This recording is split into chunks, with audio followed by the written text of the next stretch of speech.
You want to cut off my what? Is the title of the next section. Paul developed a 3-step approach to evangelizing a new city. 1. Go to the synagogue. 2. Start a debate.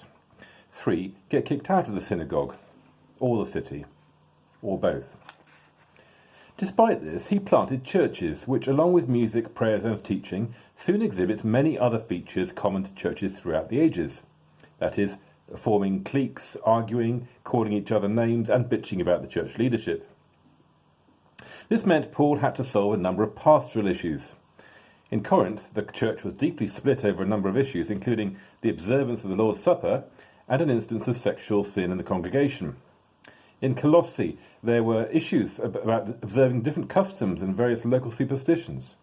But the key issue, the one that really got everyone wildly excited, was the thorny question of Christianity's relationship with Judaism. It is this issue that inspired Paul's first letter, written around AD 48 to the churches he had founded on his first trip to Galatia. Some scholars argue that the letter was written a lot later. They are wrong. I've written a whole book on Acts, so, come and have a debate if you think you're hard enough, says the author.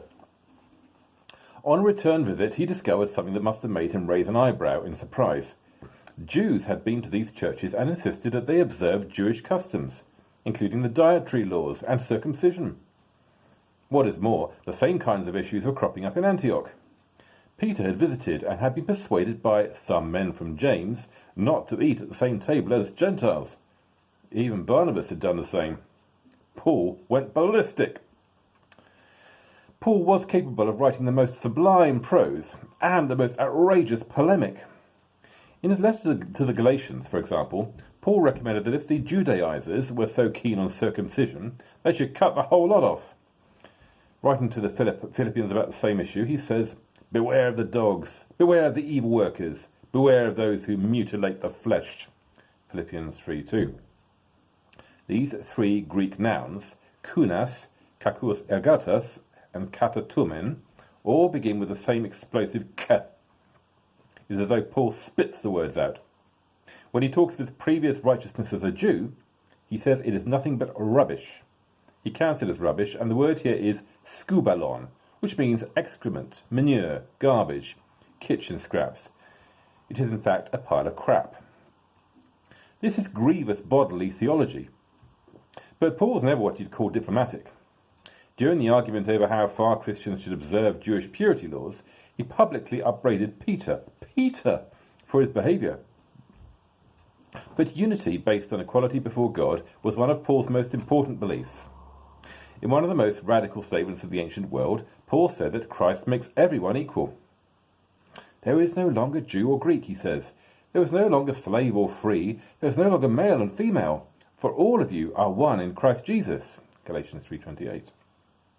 Nowadays, we pass over that with barely hesitation. Of course we are all equal.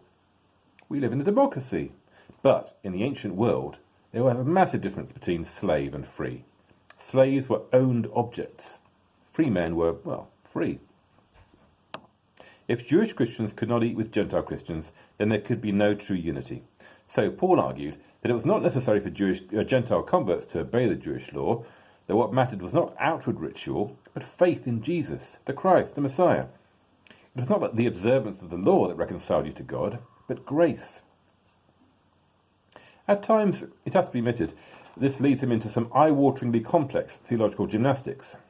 In Romans, for example, he states that the law is holy, but also that it leads inexorably to sin. Work that one out. Reading Romans, I take comfort in the words of the familiar Pauline expert Bernard Green. Paul can contrive to be a very unclear writer at the best of times, but he surpasses himself in the letter to the Romans. Nevertheless, this idea came to be crucial to Christianity. Later expressions of Christianity also said that Christians were freed from the requirement of obeying Jesus' law, Jewish law. And to demonstrate that freedom, they fasted, did penance, paid their church tithes, went to church on pain of arrest. I'll get back to you. The book of Acts describes a crisis meeting of the different sides in Jerusalem at which it was decided that Gentile Christians would not be asked to observe Jewish laws. But like all church councils before and since, the decision was widely ignored on both sides, and the debate about Christianity's relationship with Judaism was to go on for a long time.